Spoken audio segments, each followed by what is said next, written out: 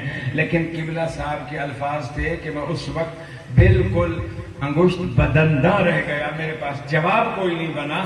جب دیوبندی حضرات میں سے ایک عالم نے کھڑے ہو کر کہا مولانا ہم آپ کی یہ بات مان لیں گے کہ جو ممبر پہ آ کے غلط باتیں کرتے ہیں بلا شبہ آپ کے کہنے مطابق ان کا مذہب شیعہ سے تعلق نہیں ہے, لیکن قبلہ صاحب یہ بتائیے وہ ایک بندہ آپ نے مذہب سے نکال دیا, یہ جو آگے ہزاروں لوگ ہاتھ اٹھا کے داد دے رہے ہوتے ہیں ان کو آپ کس کھاتے میں ڈالیں گے؟ قبلہ صاحب فرماتے ہیں میں خاموش ہو گئے. اس ممبر کو بچائیے. آپ کو بتاؤں اس ممبر کی عظمت میرے چوتھے مولا نے یزید کے دربار میں پیش کی. خطبہ پڑھیے آپ, مقتل کی کتب آج کل تو ماشاءاللہ اردو میں بھی دستیاب ہے. اب ایک روایت ہے وہیں جب لٹا ہوا قافلہ پیش ہوا ہے یزید کے دربار میں, وہاں کا یہ خطبہ ہے. ایک روایت کے مطابق یہ لٹا ہوا قافلہ قید خانے میں جب چلا گیا، اس کے بعد جمعے والے دن یزید نے اپنا روب ڈالنے کے لیے، سلطنت کا روب ڈالنے کے لیے میرے چوتھے مولا کو مسجد میں بلایا اور سرکاری خطیب کو منبر پہ جا کے کہا کہ جاؤ بنی امیہ کے فضائل پڑھو۔ اس خطیب نے بنی امیہ کے فضائل پڑھے۔ جب پڑھ کے وہ نیچے اترا، میرے مولا نے کہا یا یزید ہو گئے اذن لی، اے یزید مجھے بھی اجازت دے، ان اسعد هذه الاعواد، یہ لفظ ہے باقاعدہ مقتل کی، یزید مجھے بھی اجازت دے کہ میں بھی ان لکڑیوں کے ڈھیر پہ جاؤں۔ منبر تھا، باقاعدہ منبر کی شکل ہے، آج بھی وہاں اگر جا کے دیکھے تو ویسا ہی منبر پڑا ہوا ہے، اور باقاعدہ منبر کی ایک شکل ہے اس کی، لیکن میرے چوتھے مولا اسے لکڑیوں کا ڈھیر ارشاد فرما رہے ہیں۔ جانتے ہو کیوں؟ یا میرے پہلے مولا نے، پہلے علی نے ان لکڑیوں کو، اس منبر کو لکڑیوں کا ڈھیر کہا، یا میرے چوتھے مولا نے یزید کے سامنے اور بنو امیہ کے دربار میں اس منبر کو لکڑیوں کا ڈھیر کہا؟ کیوں؟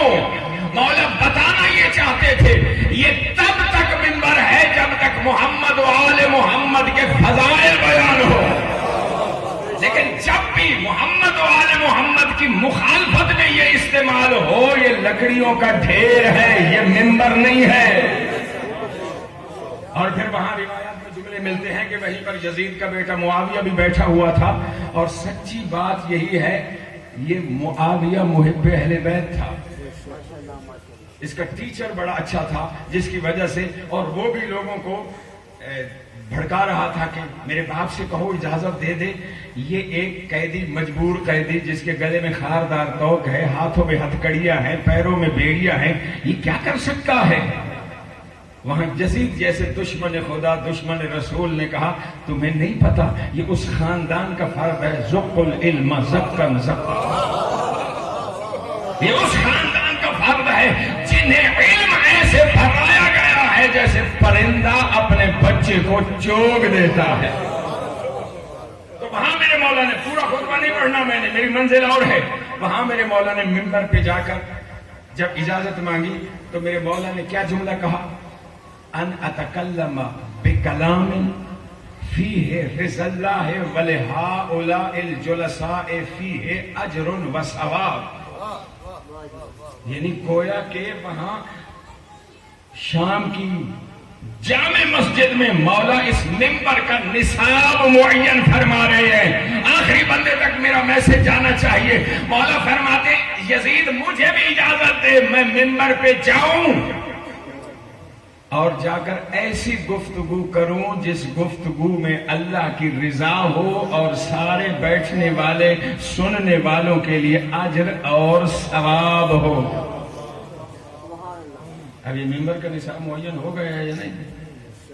جی میرے دوستو، اس منبر کو بچائیے، یہی وہ منبر ہے جس سے ہم نے توحید کو بھی سمجھنا ہے، شریعت کو بھی سمجھنا ہے، حلال کو بھی سمجھنا ہے، حرام کو بھی سمجھنا ہے، سارے احکام شریعت اس منبر سے ہم نے سمجھنے تھے۔ اور اگر یہ منبر آ گیا نااہلوں کے ہاتھوں میں، مجھے پتا ہے ان باتوں پہ نعرے نہیں لگتے، سچی بات ہے، میں پنڈی تک پڑھ کے آیا ہوں، کہیں بھی نعرے نہیں لگے۔ نعرہ تکبیر، نعرہ رسالت، نعرہ حیدری، نعرہ خسنودی محمد و آل محمد بلندر صلوات۔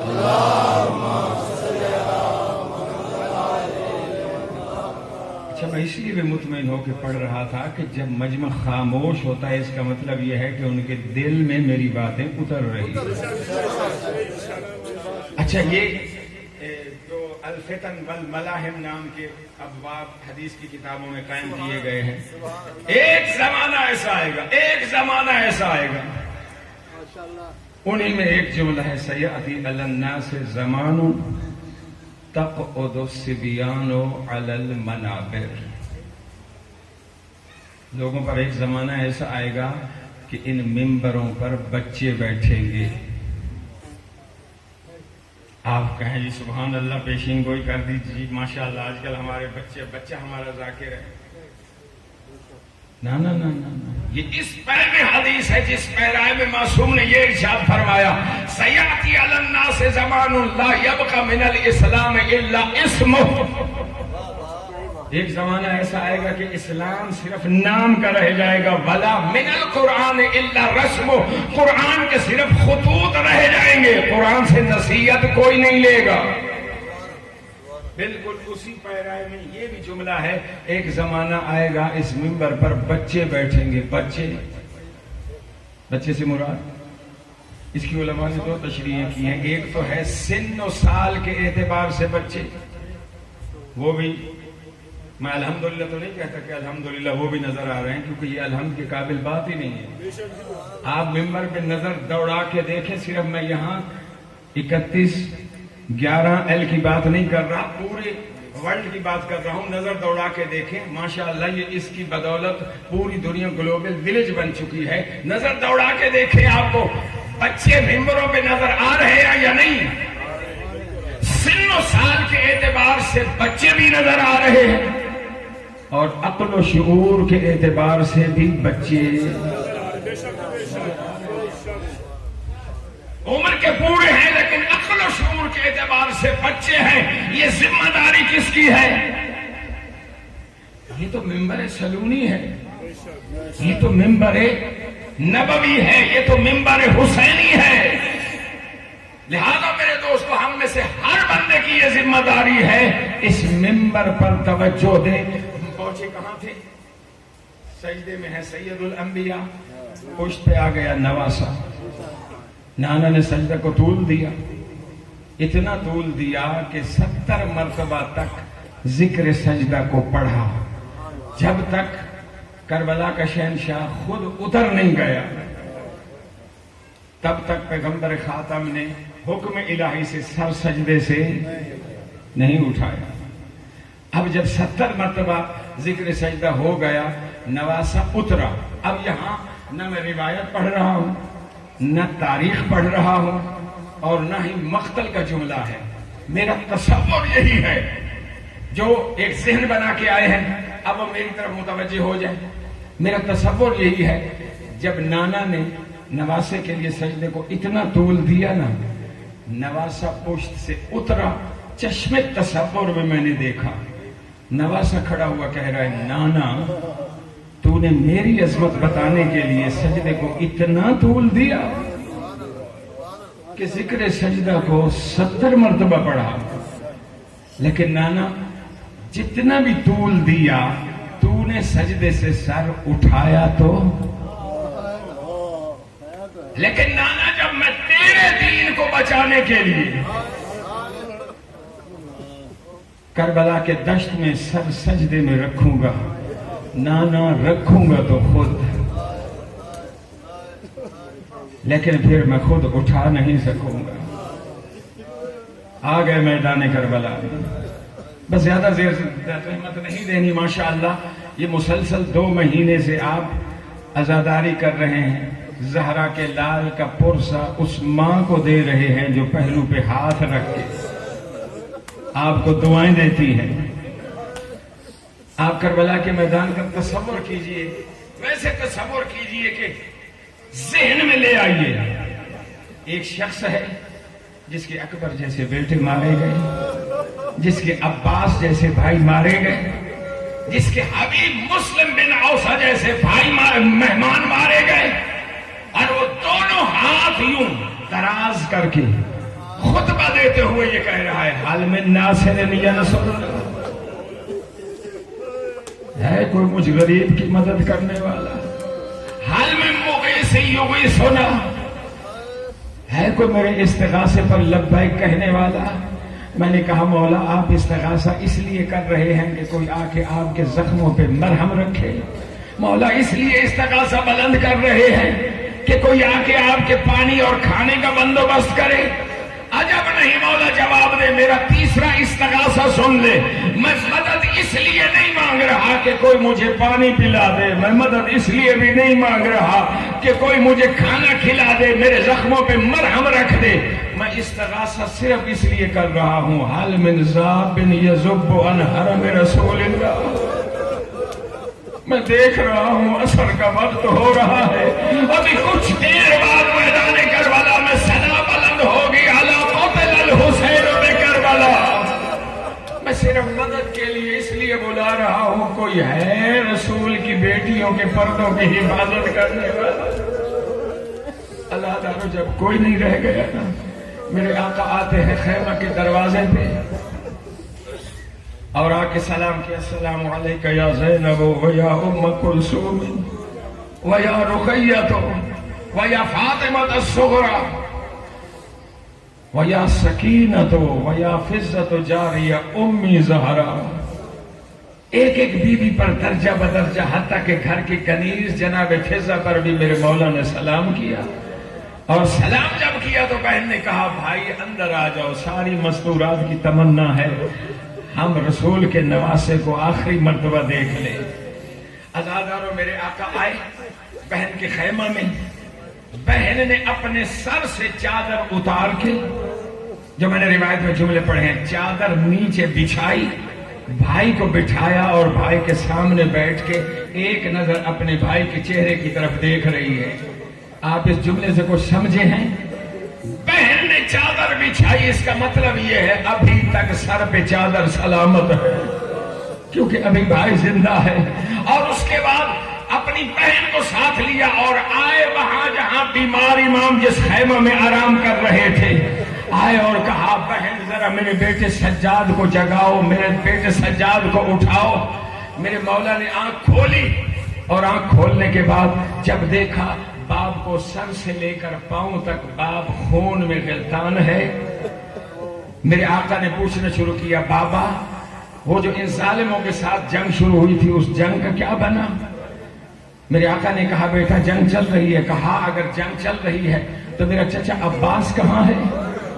میرے مولا مظلوم کربلا نے کہا بیٹا سجاد قد قتل، وہ بھی شہید ہو گئے۔ پھر پوچھا میرا بھائی علی اکبر کہاں ہے؟ میرے آقا نے جواب دیا بیٹا سجاد قد قتل، وہ بھی شہید ہو گئے ہیں۔ پھر پوچھا میرا بھتیجا قاسم، میرا بھائی قاسم کدھر ہے؟ تو میرے آقا نے فرمایا قد قتل، وہ بھی قتل ہو گئے۔ اب میرے مولا حسین نے محسوس کیا میرا بیمار بیٹا کب تک پوچھتا رہے گا، میں کب تک بتاتا رہوں گا؟ کہا میرے لال اس خیمہ کے اندر مردوں میں سے یا تو بچ گیا ہے یا میں بچ گیا ہوں، اور کوئی مرد نہیں رہا۔ اور اس کے بعد کہا بیٹا جب کوفہ و شام کی قیدیں نبھا کے واپس آنا، آپ یہاں ذکر حسین میں بیٹھے ہوئے ہیں، آنسو بہا رہے ہیں، پرامن ماحول ہے، اپنے بھی پہرا دینے والے ہیں، انتظامیہ کے لوگ بھی پہرا دینے والے ہیں، ٹینٹ لگا ہوا ہے، آپ کے کھانے پینے کا بھی بندوبست ہے۔ اس پرسکون ماحول میں آپ مولا کو یاد کر رہے ہیں۔ جانتے ہو مولا نے آپ کو کب یاد کیا؟ جب غربت کی انتہائی منزل پر فائز تھے۔ کہا بیٹا سجاد جب کوفہ و شام کی قیدیں نبھا کے واپس آنا، سب سے پہلے میرے چاہنے والے میرے ماننے والے شیعوں کو میرا سلام کہنا۔ اور پھر اس کے بعد جو جملہ ارشاد فرمایا میرے شیعوں تک یہ پیغام بھی پہنچا دینا، شیعتی مہما شربتم ما عذب، اے میرے ماننے والے شیعوں جب کبھی ٹھنڈا پانی پینا فَاذْكُرُونِي، مجھ مظلوم کی پیاس کو ضرور یاد کر لینا، اور سمعتم بغریب او شہید فاکتبونی، جب کبھی سننا نہ کہ کوئی بے گناہ قتل ہو گیا ہے، جب کسی شہید کے بارے میں سننا پہلے مجھ مظلوم پر نوحہ پڑھنا۔ اس کے بعد میں نے روایت میں جملے پڑھے ہیں، میرے آقا جب رخصت ہونے لگے علی کی بیٹی نے کہا فرزند رسول یہ جتنی بیویاں ہیں نا ان کی تمنا یہی ہے، کاش میں یہ منظر آپ کے سامنے مصور کر سکوں، یہ جتنی بیویاں ہیں ان کی تمنا ہے ہم دو رویا قطار بنا کے کھڑی ہو جاتی ہیں، رسول کے بیٹے سے کہیے ہمارے درمیان سے گزر جائے۔ عزادارو جانتے ہو اس لائن میں کون کون بیویاں کھڑی ہیں؟ کوئی بیوی وہ ہے جس کا سہاگ اجڑ گیا ہے، کوئی بیوی وہ ہے جس کی گودی اجڑ گئی ہے، کوئی بیوی وہ ہے جس کا اکبر جیسا سینے میں برچھی کھا کے سو گیا ہے۔ روایت کے جملے ہیں بیویاں دو رویا قطار کنارے بنا کے کھڑی ہو گئی. میرے مولا مظلوم کربلا کو ان بے کس بیویوں کے درمیان سے گزرنا پڑا. ایک خطیب کا جملہ ہے خیبر کی صفیں الٹ پلٹ کر دینا آسان تھا, ان بے کس بیویوں کے درمیان سے گزرنا بڑا مشکل تھا. اللہ جانتا ہے میرے مولا کیسے گزرے. جب گزر رہے ہوں گے نظر پڑی ہوگی ام لیلا پہ, دل میں یہی تصور آیا ہوگا ہے اس کا جوان بیٹا چلا گیا. ام فرما کے چہرے پہ نظر گئی ہوگی, تصور یہی ہوگا اس کا یتیم بھی اب اس دنیا میں نہیں رہا.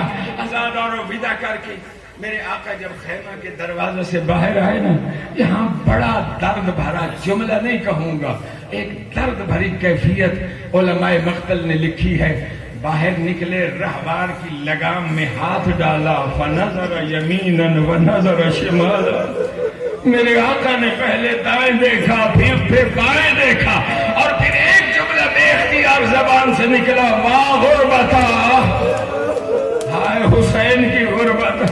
میرے مولا مظلوم کربلا ایک ایک شہید کو سوار کراتے رہے, لیکن جب مولا کی باری آئی کوئی سوار کرانے والا نہیں تھا.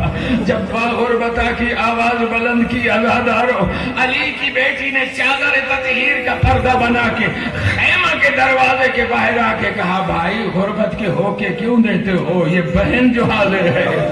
بہن نے بھائی کو سوار کرایا. اب میرے آقا کہہ رہے ہیں, اے میرے رہوار صبح سے تو میرے ساتھ مسلسل میدان میں آ بھی رہا ہے جا بھی رہا ہے, بس یہ آخری باری ہے, اب وفا دکھا دے. رہوار کو ایک مرتبہ بھی ایڑ لگانا چاہتے ہیں, رہوار نہیں چل رہا. دوسری مرتبہ بھی ایڑ لگانا چاہتے ہیں, رہوار نہیں چل رہا. تیسری مرتبہ جب ایڑ لگائی میرے آقا نے کہا, رہوار آخری وقت بے وفائی کر رہے ہو, بس آخری منزل ہے, اب میرا ساتھ دے دو. وہ بول تو سکتا نہیں تھا نا جانور, بس اپنے سر سے اشارہ کیا اپنے قدموں کی طرف. جب میرے مولا نے اپنے رہوار کے قدموں کی طرف دیکھا, 4 سال کی بچی ہے, رہوار کے قدموں سے لپٹ لپٹ کے یہ کہہ رہی ہے, میرے بابا کے ذوالجنا, اے میرے بابا کے رہوار, میرے بابا کو میدان میں نہ لے جا. صبح سے دیکھ رہی ہوں میرے چاچا بھی پانی کا وعدہ کر کے گئے تھے, واپس نہیں آئے تھے. عزادارو جب میرے مولا نے دیکھا نا کہ 4 سال کی بچی ہے جو رہوار کے قدم نہیں چھوڑ رہی, میرے آقا اترے, اپنی اس لخت جگر کو اپنی گود میں لٹایا. جو میں نے جملے پڑھے ہیں آرام آرام سے اگر سمجھ میں آ گئے تو انشاءاللہ عبادت کے لیے یہی کافی ہو جائیں گے. میرے آقا نے اپنی اس لخت جگر بیٹی کو جیسے ہی گود میں لٹایا نا, سکون آیا بچی کو. بچی کی آنکھ لگ گئی. مقتل میں جو علماء نے کیفیت بیان کی ہے, عجیب حالت ہے بچی کی, لیٹی ہے سکون آیا, ادھر آنکھ لگتی ہے پھر بھڑک کے اٹھ بیٹھتی ہے, پھر آنکھ لگتی ہے پھر بھڑک کے اٹھ بیٹھتی ہے. میرے مولا حسین نے کہا, بیٹا آپ کو سکون سے نیند آئی تھی پھر اچانک کیسے اٹھ گئی؟ کہا, بابا میں کیا کروں, جب آنکھ لگی میں نے خواب میں دیکھا, میری دادی زہرا مجھے خواب میں آ کے کہتی ہے, بیٹا میرے بیٹے حسین کو جانے دو, حسین کے وعدے کا وقت قریب آ گیا ہے. عزادارو چلے ہیں میرے مولا حسین, بس میں ختم کر رہا ہوں بیان. چلے ہیں جب میدان کربلا کی طرف, جناب فضا جو خیمہ کے دروازے پہ کھڑی تھی, میرے مولا حسین کو جاتا دیکھ کر, اور 3 حملے کیے ہیں میرے مولا حسین نے. روایت میں یہ جملے ملتے ہیں, اس طرح علی کے بیٹے نے حملے کیے کہ اللہ جانتا ہے لشکر یزید کی فوجیں دارالامارہ, کوفہ کے دارالامارہ سے جا کے فوجیں ٹکراتی تھی. ادھر مولا حسین حملے کر رہے تھے, ادھر خیمہ کے دروازے پہ جناب فضا کھڑی ہو کر کہہ رہی تھی, اے علی کی بیٹیوں جلدی خیمہ کے دروازے پہ آؤ. تم پوچھا کرتی تھی نا ہمارا بابا خیبر میں کیسے لڑا تھا, اگر بابا کی خیبر کی جنگ دیکھنا چاہتی ہو اپنے بھائی حسین کے حملے دیکھو. میرے مولا حملے کر رہے ہیں, حملہ بھی کرتے جا رہے ہیں اور یہی کہتے جا رہے ہیں, ظالمو اب کہاں جاتے ہو, تم نے میرے اکبر کو بھی مار ڈالا, تم نے میرے عباس کو بھی مار ڈالا, تم نے میرے قاسم کو بھی مار ڈالا. پھر اچانک رکابوں پر زور دے کر زین پر کھڑے ہو کر کہتے تھے یا ابطال الصفا و یا فرسان الحجا، اے مارکہ اس جنگ کے شہ سوارو، اے میرے جانثارو، میں پہلے ایک آواز دیتا تھا، تم میں سے ہر بندہ لبیک کہتا تھا، ما لکم انادیکم فلا تجیبونی، پہلے ایک آواز میں ہر طرف سے لبیک کی آواز آتی تھی، آج میں تمہیں آواز دے رہا ہوں، تم میں سے کوئی جواب نہیں دیتا، اور پھر خود ہی ارشاد فرماتے تھے تم کیسے جواب دو، تمہیں موت نے جو مجبور کر دیا ہے۔ عزادارو ایسے بڑھ بڑھ کے حملے کر رہے تھے، یا اچانک ہاتف غیبی کی ندا آئی، یا ایتھا النفس المطمئنہ ارجعی الی ربک راضیۃ مرضیہ۔ عزادارو بس اس صدا کا آنا تھا، میرے مولا نے اپنی تلوار کو نیام میں ڈالا، بس تلوار کا نیام میں آنا تھا۔ عزادارو اب دل تھام کے یہ چند جملے سن لیجئے گا، وہ ظالم جو دور دور بھاگ چکے تھے وہ سارے سمٹ سمٹ کے آنے لگے۔ عزادارو جس کے ہاتھ میں تلوار ہے وہ تلوار سے وار کر رہا ہے، جس کے ہاتھ میں نیزہ ہے وہ نیزے سے وار کر رہا ہے، جس کے ہاتھ میں تیر ہے وہ تیر سے وار کر رہا ہے۔ عزادارو جس کے ہاتھ میں کچھ نہیں ہے نا، وہ کربلا کی گرم ریت اٹھا اٹھا کے زہرا کے لال پہ پھینک رہا ہے۔ عزادارو اتنے میں میرے آقا زین ذوالجناح پہ ڈگمگانے لگے، اللہ کرے میرا یہ جملہ آپ لوگوں تک پہنچ جائے، اتنے میں زہرا کا لال زین ذوالجناح پہ ڈگمگانے لگا۔ عزادارو یہ ابھی ابھی محرم گزرا ہے، آپ جلوس لے کے نکلتے ہیں، جلوس کی کیفیت کیا ہوتی ہے؟ آگے آگے علم لے کے یہ تعزیہ لے کے کچھ لوگ جا رہے ہوتے ہیں، پیچھے ماتمیوں کا حلقہ ہوتا ہے، سب سے آخر میں نوحہ خان نوحہ پڑھ رہے ہوتے ہیں۔ ایسی ہوتا ہے یا نہیں ہوتا؟ ماتمی ماتم کر رہے ہیں، نوحہ خان نوحہ پڑھ رہے ہیں، وہ جو علم لے کر یہ تعزیہ لے کر جو آگے آگے چل رہے ہوتے ہیں ان میں سے کسی کو ٹھوکر لگتی ہے، اس کے پاؤں ڈگمگاتے ہیں، نتیجے میں وہ علم گرنے لگتا ہے یا وہ تعزیہ گرنے لگتا ہے۔ یہ شبیہ ہے نا، اصل تو نہیں ہے۔ ان شبیہوں کو بھی جب آپ گرتا دیکھتے ہیں، اے میرے ماتمی نوجوانوں مجھے بتاؤ ماتم کرتے رہو گے؟ اللہ جانتا ہے، میں نے اپنی آنکھوں سے یہ منظر دیکھا ہے، ماتمی ماتم بھول جاتے ہیں، نوحہ خان نوحہ پڑھنا بھول جاتے ہیں، سارے توڑ کے اس علم کو یا مولا کی زری کی شبیہ کو سہارا دیتے ہیں۔ عزادارو میدان کربلا میں زہرا کے لال سے گھوڑے پہ سنبھلا نہیں جا رہا، زہرا کا لال ڈگمگانے لگا ہے۔ اے عزادارو چلو گے میدان کربلا میں؟ زہرا کے لال کو کوئی سہارا دینے والا ہے؟ ارے کوئی اور پہنچے نہ پہنچے، جنت البقیہ سے میرا تصور یہی ہے، ماں آئی ہوگی، ماں نے اپنی چادر دراز کر کے کہا ہوگا میرے لال، ماں کی گودی حاضر ہے۔ بس آخری جملے اور آپ کی زحمت تمام۔